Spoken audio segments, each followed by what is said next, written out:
What's up, guys? Jason here with another movie review. Today I'll be talking about The Flash, the new movie from DC. Now, if you haven't seen it yet and you don't want it spoiled for you, stop the video, go check it out, and come on back because I will be talking some spoilers. But now that we're past the spoiler warning, let's dive in, shall we?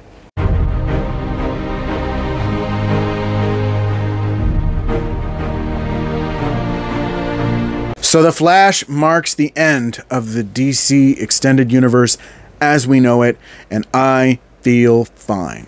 There are a lot of interesting ideas presented in this film. Some of them work well, some of them not so well. Overall, I found it enjoyable, and controversies aside surrounding a certain Ezra Miller, it was a fun time at the movies. The performances were pretty good. Supergirl was definitely a standout. I liked that they used her in the film. I feel like she comes and goes too soon. They could have done more with her, but for what little screen time she has, she makes quite an impression. Of course, the big highlight of this movie is Michael Keaton's return as Batman, and it delivers on that front. Full stop. It's just so cool. It's so much fun. You can tell that Michael Keaton is having a ball putting that suit back on, re-inhabiting that character.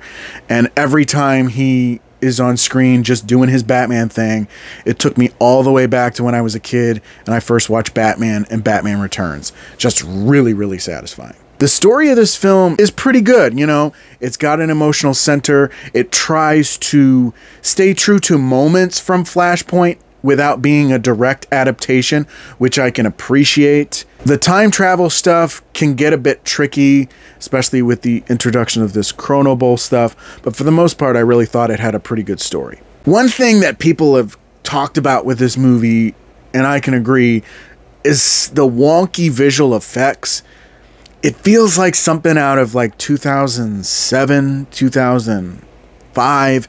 It's just not quite up to 2023 standards. I could see what they were trying to do, and it's quite ambitious. And I'm assuming that in order to compensate for the just crazy things on display in this movie, they kind of had to downplay some of the visual effects a little bit. For the Chrono Bowl time travel stuff, I can give that kind of a pass, but when you have two Barry Allens on screen and one of them clearly has a very rubbery digital face, I just kind of feel like it's Henry Cavill's mustache all over again. There are just so many cameos, Easter eggs, references thrown into this movie.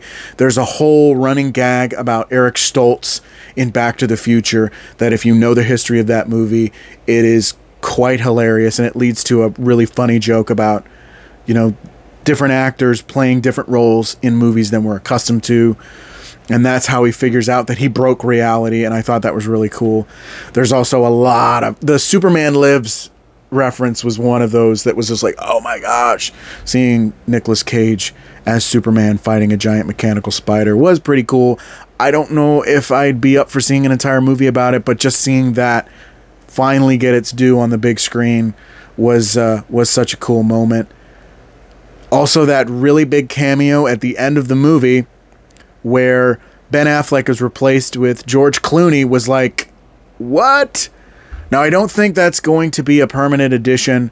I just think that was a gag just for the sake of this movie, but with DC, you never know. That could wind up being the thing. But I just thought it was a really fun, funny way to end the movie. All in all, I had a really good time with the movie. I thought it was really impressive. The visuals were kind of a little wonky and at times kind of really took me out just a little bit.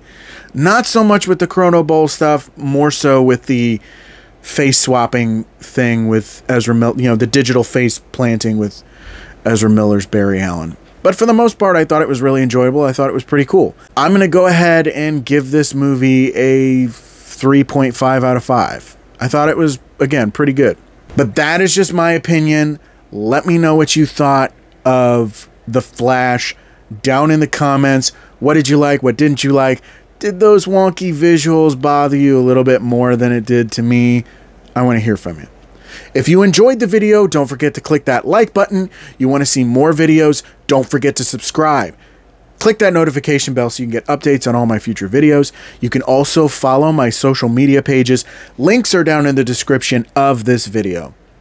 Thank you so much for watching. I really appreciate it, and I will see you on the next one. Bye.